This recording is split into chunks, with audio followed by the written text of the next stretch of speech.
कि लोग इस बात को समझने से आरी हैं कि ईद मिलादुन नबी सल्लल्लाहु ताला अलैहि वसल्लम तो उम्मत इस बात के शुक्र के तौर पे मनाती है कि अल्लाह ने हमें अपने नबी का ग़ुलाम बनाया। आओ मैं तुम्हें मुस्लिम शरीफ पढ़ के सुनाता हूँ। और रावी भी वो बंदा जो हर वक्त हुजूर के करीब रहते थे, हज़रत अनस बिन मालिक रदी अल्लाह ताला। आप फरमाते हैं मुझे वो दिन भूलता ही नहीं, मैं भुला सकता ही नहीं जिस दिन मेरे नबी पाक मक्के से हिजरत करके मदीना तैयबा तशरीफ़ लाए। हुजूर उस दिन क्या हुआ था, तो हज़रत अनस बिन मालिक फरमाते हैं सारी बीबियाँ छतों पे चढ़ गई। सारी औरतें अपने अपने काम में मसरूफ़ होती हैं, कोई किसी वजह से छत पे चढ़ जाए तो चढ़ जाए, सारी इकट्ठी तब भी चढ़ती हैं जब गली में कुछ और हो, जब कोई अनोखी बात। सारी बीबियाँ छतों पे चढ़ गईं, बच्चे दरख्तों के साथ चिमट गए और फरमाते हैं कि 70 के करीब लोग हुजूर की सवारी के आगे थे और बाकी सैकड़ों की तादाद से सवारी के पीछे थे। और फरमाते हैं ये अलग मंजर था। और ये मुस्लिम शरीफ में नारा मौजूद है, मुस्लिम शरीफ में, ये सही मुस्लिम में मौजूद है कि जब हुजूर मदीने आ रहे थे तो मदीने वाले नारा लगाते थे या मुहम्मदा या रसूल अल्लाह, और चलते हुए लगा रहे थे या मुहम्मदा या रसूल अल्लाह का वो नारा लगा रहे थे। और फिर हज़रत अनस बिन मालिक फरमाते हैं ये दो मंजर ये थे, एक तीसरा मंजर भी था। मदीना शरीफ के अंदर कुछ कबीले थे, आज भी ऐसा होना नहीं चाहिए। ये इस्लाम ना सिर्फ इसको नापसंद करता है बल्कि इसकी तरदीद करता है। छोटी बरादरी बड़ी बरादरी आज भी तकसीम है, नहीं होनी चाहिए। अरब के अंदर भी तकसीम थी, कुछ कबीलों को छोटा जानते थे, कुछ को बड़ा जानते थे। एक कबीला था बड़ा कबीला बनु नज्जार का, चौधरियों का कबीला, सेठों नवाबों का कबीला, बड़े लोगों का कबीला। उस कबीले की बेटियां एक कोने में दफ लेके बैठ गई। नबी पाक सल्लल्लाहु ताला अलैहि वसल्लम के गुलामों बात को समझे। एक मंजर ये कि औरतें छतों पे, आज हम मना करेंगे क्योंकि ये पर्दे की आयतें नाज़िल होने से पहले की बात है। अब आयतें आ गई, अब हम ये इजाज़त नहीं देते। औरतें छतों पे चढ़ गई, मर्द गलियों में नारे लगाने लगे और बनु नज्जार कबीले की बेटियां, छोटी बच्चियां वो एक कोने में दफ लेके बैठ गई और वो पढ़ने लगी ताला अल बद्रु अलैहि। अब तो मिलाद गरीबों में रह गया है, हमारे यहाँ फैशन हो गया है। जब हालात ख़राब होते हैं तो लोग बरकत के लिए मिलाद कराते हैं, और जब अमीर हो जाते हैं फिर उन्हें मिलाद के जायज़ होने की दलील ही कोई नहीं मिलती। फिर वो ये फैशन है। बंदा थोड़ा सा पढ़ जाए ना दो चार चीज़ें तो हर चीज़ को गलत कहना उसकी तबीयत होती। फिर ये फैशन है कि मेरी सोसाइटी नहीं हो गई, किताबें नहीं हो गई, फर्नीचर नया हो गया, दोस्त नए हो गए, तो मज़हब वही पुराना। वो होए कोई तरक्की करनी चाहिए, फिर वो तरक्की करते हैं बेचारे। और जिनकी पीछे 10 नस्लें और 50 नस्लें मिलाद मनाती आने को तो नहीं दलील कोई नहीं मिली। सुभान अल्लाह। जिनकी दादी वुज़ू करके खीर पकाती थी 11वीं की, जब अमीर हो जाते हैं तो उन्हें 11वीं पकाने की दलील ही नहीं मिलती। अब आप अमीर हो गए मेरे भाई, आपका फैशन है, ये तबीयत का हिस्सा है। आप चाहते हैं कि मैं वो काम करूं जो दरवेश लोग, सादे लोग नहीं करते। तुम अपने मामलात को बचाने के लिए नारे लगाओ तो तुम्हारे पास सारी दलीलें हैं, लेकिन ये तुम्हारा नसीबा है कि तुम झूठों के नारे लगाते हो। लेकिन ये गरीबों का नसीबा है कि मिलाद वाले रसूल का नारा लगा। ये गरीब का हिस्सा है। लेकिन वो बनु नज्जार की बच्चियां गरीब नहीं अमीर घराने से थी। उन्होंने जो बात की उसको हफीज जलंधरी ने लिखा। मरहूम कहने लगे कि वो नन्ही बच्चियां, छोटी बच्चियां थी, कहते वो नन्ही बच्चियां वहां बैठकर दफ बजाती थी और रसूल पाक की जानिब इशारे करके गाती थी और लोगों से कहती थी कि ये को हमारा पेशा नहीं दफ बजाना, हम तो चौधरियों की बेटियां हैं, हम तो बड़े खानदान से हैं। वो नन्ही बच्चियां जो बैठकर वहां दफ बजाती थी, रसूल पाक की जानिब इशारे करके गाती थी और कहती थी हम हैं बच्चियां नज्जार के आली घराने की, खुशी है आमिना के लाल के तशरीफ लाने। हमें बड़ी खुशी है आमिना के लाल के, खुशी है आमिना के लाल के, खुशी है आमिना के लाल के, हमें खुशी है आमिना के लाल के तशरीफ, खुशी है बस आमिना के लाल के तशरीफ। नबी पाक सल्लल्लाहु अलैहि वसल्लम से उम्मत का जज्बाती रिश्ता है। ये पहले दिन से ही अबू जाल कब मना करता था किसी मुसलमान को कि खाना काबा में नमाज ना पढ़ो, कहता पढ़ो। हज़रत सुहैब इब्ने सन्नान रूमी से उसने कहा कि आप अपने तरीके के मुताबिक, मुसलमानों के तरीके के मुताबिक काबे के अंदर नमाज पढ़ें, जो मर्जी करें। रोकते तो वो नबी पाक के करीब जाने से थे। वो मंडियों में बैठ जाते थे, हुजूर के करीब ना जाना, हुजूर के करीब ना जाना, हुजूर के करीब ना जाना। मेरी बात को आप समझे और हमेशा याद रखें, उम्मत का नबी पाक से जज्बाती रिश्ता, जज्बाती, ये जो रसूलुल्लाह की उम्मत है ये गुनाहगार हो सकती है पर अपने नबी की गद्दार नहीं होती। मैं आपको सही कह रहा हूँ। मेरे क्लीन शेव नौजवान के कान में आप जाके कहें नबी पाक, चाहे उसने नमाज ना पढ़ी हो, चाहे उसने दाढ़ी ना रखी हो, आप हुजूर का नाम लें, उसके रोंगटे खड़े हो जाते हैं, उसकी तबीयत, उसका दिल धक धक करता है, उसकी एक एक रूह से मोहम्मद मोहम्मद की आवाज़ें निकलती। ये फैज़ है रसूल पाक का और ये करम है अल्लाह का इस उम्मत के साथ। अमीर मिल्लत पीर जमात अली शाह साहब मुहद्दिस अली पूरी फरमाते हैं, एक जगह हिंदुओं का जलसा था, हिंदू पंडित तकरीर कर रहा था, उसने नबी पाक सल्लल्लाहु अलैहि वसल्लम की शान में माज़ अल्लाह को बेअदबी कर दी। मुसलमान थे ही नहीं, एक मुसलमान था, वो मलंग नहीं होते दौरी डंडे वाले, उसके पर रंगीन डंडा था, वो कहीं दूर बैठा था। तो उसने सुन ली, स्पीकर चल रहा था, तो वो डंडा लेके तो स्टेज पे चढ़ आया। वो कहता मैंने पंडित के सर में मारा एक ही है, पर मारा ज़रा सही करके। वो ढेर हो गया, लोगों ने गिरफ्तार कर लिया, जेल में चला गया। पीर साहब कहते हैं मैं मिलने गया, बंदे को बिस्मिल्लाह भी सीधी नहीं पढ़नी आती, सूरत इखलास भी ठीक नहीं आती, उसे रब्बना आती ना दुआ नहीं कर सकता, मलंग है। मैं मिलने गया और मैंने कहा यार ना तू नमाज पढ़े, ना दाढ़ी रखे, ना तू मस्जिद जाए, पर तूने कमाल कर दी। तो कहते हैं पीर साहब छम छम रोया और पंजाबी में कहने लगा पीर साहब मैं गुनाहगार हाँ, पर अपने नबी दा गद्दार ते नहीं ना। ये गुनाहगार और गद्दार में फर्क होता है। मैं गुनाहगार हूं पर यह तो नहीं ना किसी की जरूरत कि मेरे सामने मेरे नबी के बारे में बात कर जाए और साड़ी उच्ची ते सुच्ची सरकार नु गल कर जाए। ये बात आप समझें। दुश्मन अहमद पे शिद्दत कीजिए, मुल्हिदों से क्या मुरव्वत कीजिए, शिरक ठहरे जिसमें ताज़ीम रसूल, उस बुरे मजहब पे लानत कीजिए और मिसले फारज जलजले हो नजद में जिक्र आयाते विलादत कीजिए और या रसूल अल्लाह की कसरत कीजिए। नबी पाक का प्यार उम्मत के लिए सरमाया हयात है। रसूल पाक के साथ उम्मत का वालेहाना रिश्ता है। नबी पाक के साथ वाले हजरत खुबैब को गिरफ्तार कर लिया मक्के वालों ने। उस वक्त गुर्बत थी इस्लाम पर। मक्के में सारे लोग इकट्ठे हो गए और चौक में फांसी देने लगे हजरत खुबैब को। कहना आसान है, करना बड़ा मुश्किल है। बंदा जेल में उलझ जाए तो मैंने बड़े बड़े सियाने लोग माफिया मांगते देखे, बड़े बड़े लोग कहते देखे हैं कि ये काम बड़ा। कैद तन्हाई बजाते खुद एक मुसीबत है। आपको अकेला रहना पड़ जाए ना, ये लॉकडाउन हुआ है तो लोग नफसियाती मरीज बन गए।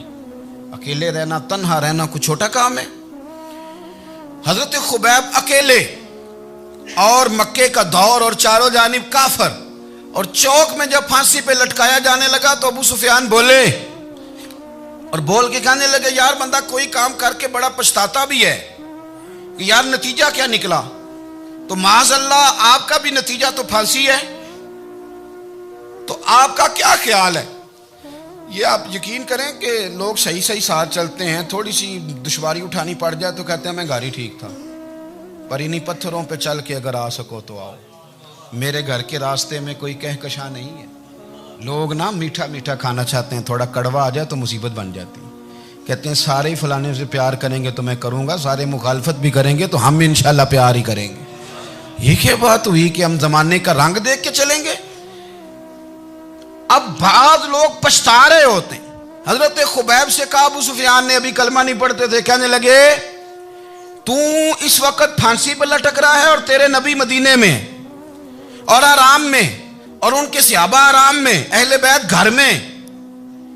तेरे ज़हन में अगर इस वक्त यह बात हो कि इस वक्त तेरी जगह पे वो होते माज़अल्लाह, तो फिर क्या होता। मजमा गैरों का, इलाका गैरों का, ये टाइम आया था अब नारा रिसालत लगाने का। अब टाइम आया हजरत खुबैब ने नारा रिसालत लगाना है, पर लगाना किस तरह है कि काफिर याद रखें। हजरत खुबैब से कहने लगे अगर तेरी जगह हुजूर होते तो फिर तेरा क्या ख्याल है माज़अल्लाह। तो हजरत खुबैब कहने लगे तुम अभी भी नहीं समझे।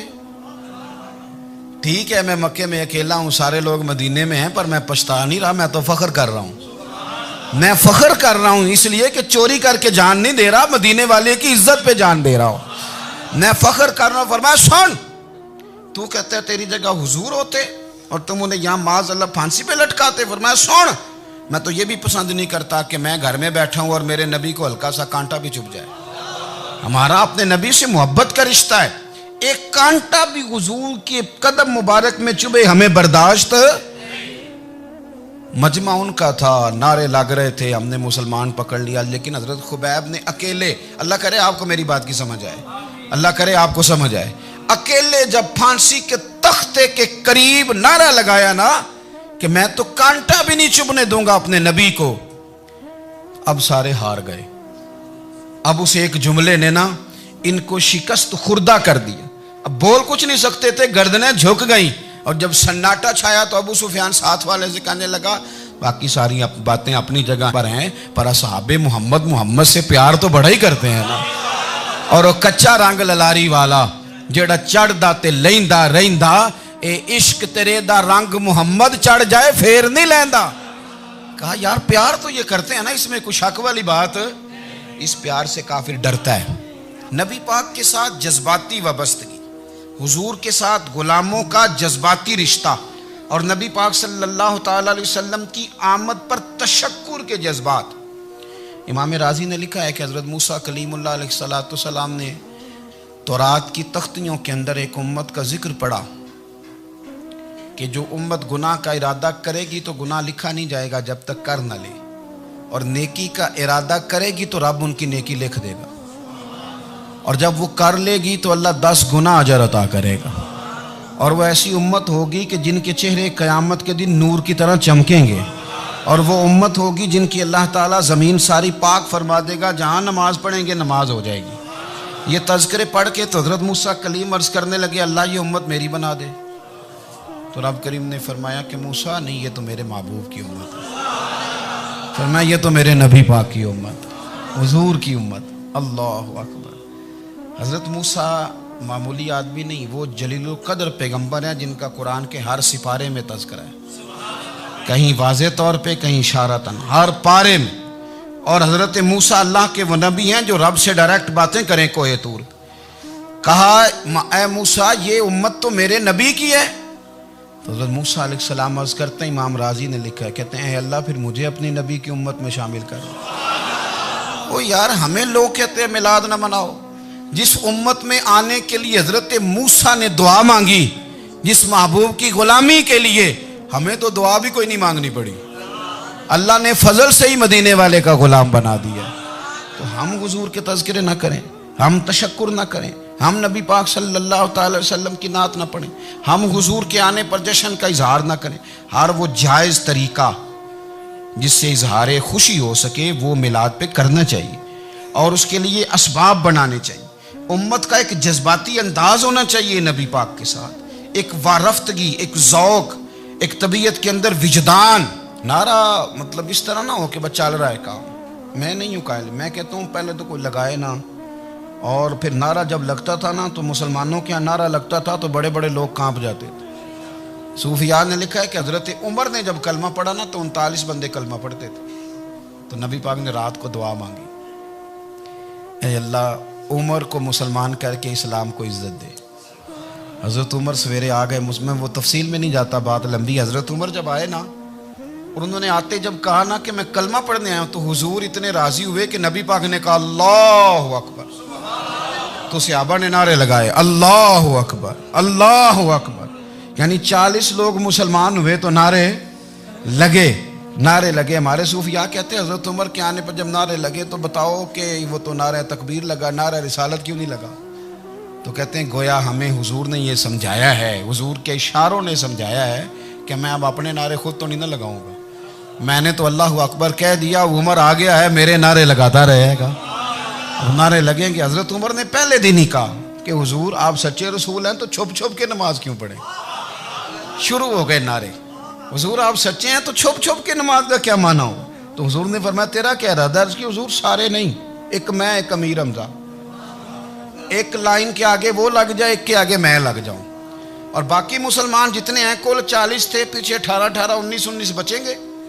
तो एक लाइन में वो हो जाए, एक में आगे, एक में अमीर हमजा हो, एक में मैं हूं, तो देख लेते हैं ये हमें नमाज कैसे नहीं पढ़ने देते। हाँ हाँ देख लेते हैं। आए ना मैदान में, इधर आ सितमगर हुनर आजमाएं, तो तीर आजमा हम जिगर आजमाएं। और गुलामाने मोहम्मद जान देने से नहीं डरते, ये सर कट जाए यहाँ रह जाए कुछ परवाह नहीं करते। फरमाया भी पता चल जाता है ना, एक लाइन में हजरत अमीर हमजा हो गए, एक में हजरत उमर हो गए। पहले ये मारते थे, जो हरम शरीफ में मुसलमानों के तरीके पे नमाज पढ़ता था, ये जुलूसों की बड़ी बरकत है। अंदर बैठे रहे ना चुप करके, निकल जाएं तो पता कुछ भी नहीं चलता। जब निकलते हैं ना, लोग कहते हैं जुलूस क्या माना है, तो मैं बताता हूँ ना जुलूस का माना क्या है। हजरत उमर ने बाहर निकले, 2 लाइनों का जुलूस, लंबा भी कोई नहीं, बंदे भी 40। और जनाब फारूक आजम बाहर निकले तो उमर का नारा, उमर का, हजरत उमर ने यूं करके आस्तीने बाजू की चढ़ा ली और अपने गले में जो उनके रुमाल था ना उसको यूं सीने पे बांधा, और इस हाथ में तलवार थी तो यूं करके बाहर लहराई। कहने लगे, ओ मक्के के काफिरो इधर आओ मेरे सामने। जिसने अपनी बीवी बेवा करानी हो, जिसने बच्चे यतीम कराने हो, वो आए मैदान में। मुस्तफा के गुलाम आज सड़कों पे निकल आए, आए मैदान में हमारे सामने हमारा मुकाबला करे। आए ना मैदान में, हम निकले हैं। अब हम यहाँ काबे में एलानिया नमाज पढ़ेंगे, हम पढ़ेंगे। ताकत है तो आओ ना, हमारा मुकाबला करो, आओ।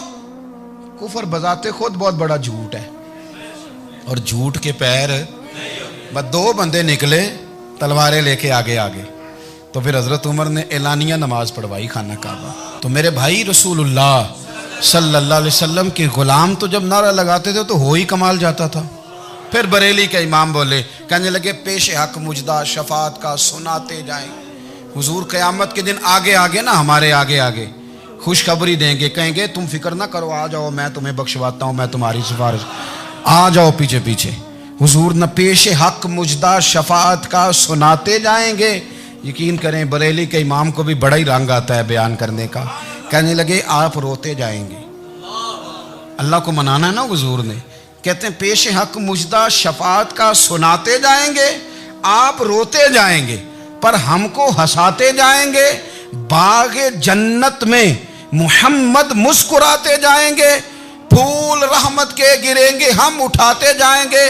और हश्र में होगा हमारा दाखिला इस शान से, हम या रसूल अल्लाह का नारा लगाते जाए, हम या रसूल अल्लाह का नारा।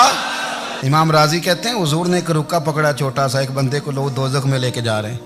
अच्छा मुझे एक बात बताओ, फैसला पहले हो गया है, अल्लाह के सामने हुआ है, और फैसला हो गया और तय हो गया कि दोज़ख में जाना है। वो करीब पहुंच गए दोज़ख के, तो हुजूर ने देख लिया। और बताया किसने? हजरत आदम ने।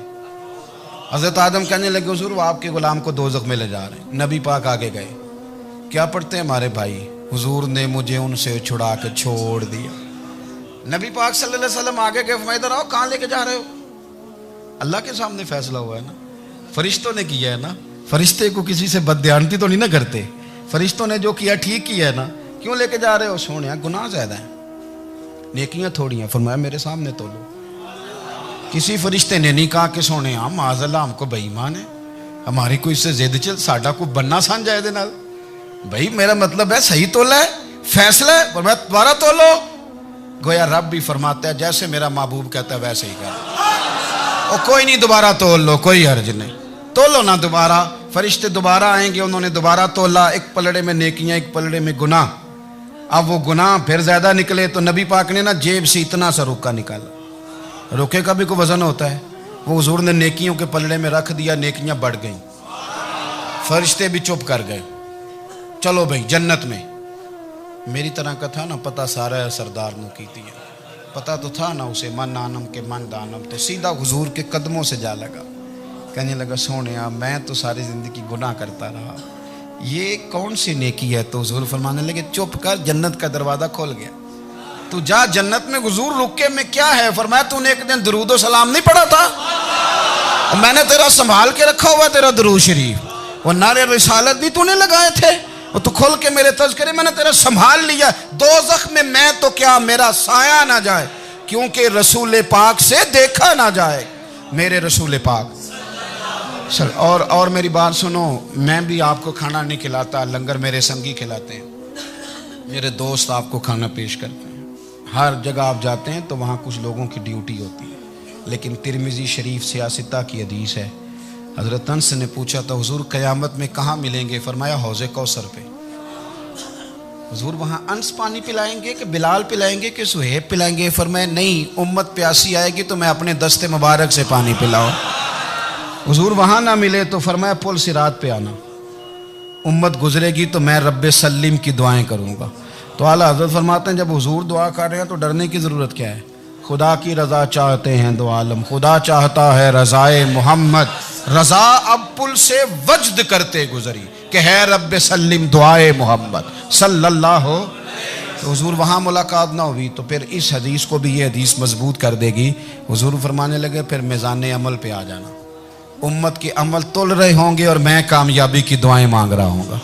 तो जिसके लिए हुजूर दुआ मांगेंगे नाकाम होगा, नाकाम होगा। अपने बच्चों को हुजूर की मोहब्बत सिखाएं, नबी पाक सल्लल्लाहु अलैहि वसल्लम की गुलामी करें। आपका रिश्ता नबी पाक के साथ मजबूत होना चाहिए, आपके ताल्लुकात हुजूर के साथ मजबूत होने चाहिए। और आपने दाएं बाएं नहीं देखना कि प्रोपेगेंडा क्या है, लोग क्या कह रहे हैं। लोगों को देख के जो लोग रास्ता बनाते हैं वो पीछे रह जाते हैं। आपने ये देखना है कि मेरा हुजूर से निस्बत का ताल्लुक मजबूत है, कोई किधर जा रहा है इससे हमें कोई ताल्लुक। इस वक्त आलमी हालात क्या हैं, कौमी हालात क्या हैं, मुआशी हालात क्या हैं, जर्नलिस्ट क्या कह रहे हैं फलाने के, हमें इससे गरज नहीं है। हमें तो इतना पता है कि हमने अपने नबी को राज़ी करना है। तो इसलिए खूबसूरत महाफिल का जिक्र करें, खूबसूरत दुरूद शरीफ पढ़ें।